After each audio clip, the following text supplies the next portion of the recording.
সমুদ্রের তলদেশে প্রাচীন ডুবে যাওয়া 5টি রহস্যময় শহর সম্পর্কে আজকে আমরা জানবো। আপনারা যারা আমার চ্যানেলে নতুন, প্লিজ চ্যানেলটি সাবস্ক্রাইব করে দিন এবং পাশে থাকা বেল আইকনে ক্লিক করে দিন। 1. হেরাক্লিয়ন মিশর। অবস্থান: ভূমধ্যসাগর উপকূল বরাবর নীল নদের কাছাকাছি। ইতিহাস: প্রাচীন গ্রিকরা বিশ্বাস করত যে এটি ট্রয় যুদ্ধের আগে প্রতিষ্ঠিত হয়েছিল। এটি মিশরের গুরুত্বপূর্ণ বন্দর।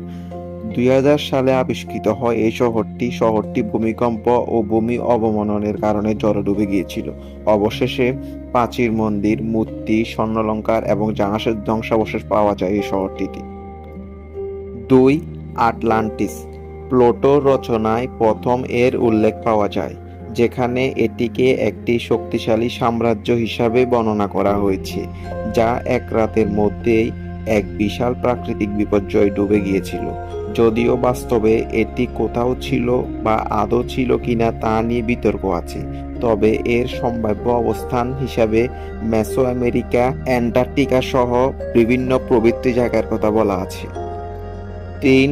দুয়ারকা, ভারত। অবস্থান: গুজরাট উপকূলে, আরব সাগরের নিচে। ইতিহাস: মহাভারতের কাহিনীতে উল্লেখ করা হয়েছে। ধারণা করা যায় ভগবান শ্রীকৃষ্ণের বাসভূমি ছিল।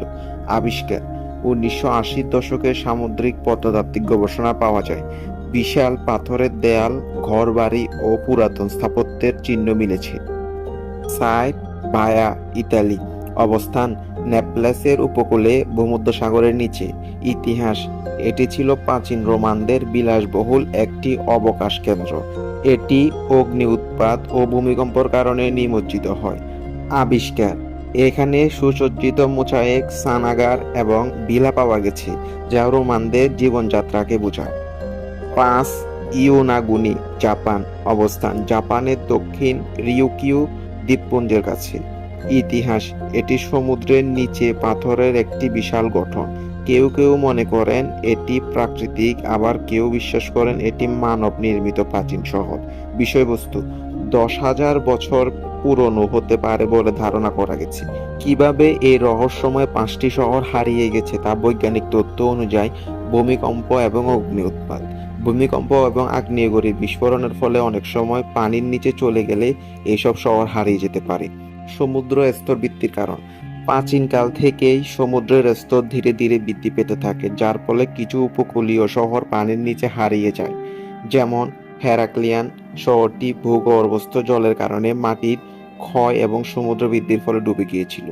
মানুষের ক্রিয়াকলাপ: কিছু ক্ষেত্রে মানুষের দ্বারা খনন, নদীর পথ পরিবর্তন বা অন্যান্য কার্যকলাপের কারণে শহরগুলো পানির নিচে হারিয়ে গেছে বলে বিজ্ঞানীরা মনে করেন।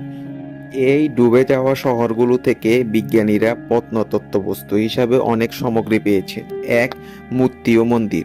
হেরাক্লিয়ান থেকে পাওয়া বিশাল আকৃতির মূর্তি এবং মন্দিরগুলো প্রাচীন মিশরের ধর্মীয় রীতিনীতি এবং শাসকদের ইতিহাসকে বোঝায়। জাহাজের ধ্বংসাবশেষ: সমুদ্রের নিচে পাওয়া প্রাচীন জাহাজের ধ্বংসাবশেষ সেই সময়কার বাণিজ্য ও সমুদ্রের পরিবহন সম্পর্কে মূল্যবান তথ্য দেয়। মোজাইক এবং পাথরের গঠন: পায়ার সজ্জিত মোজাইক এবং স্থাপত্য শিল্প রোমানদের দৈনন্দিন জীবন এবং সংস্কৃতিকে বোঝায়।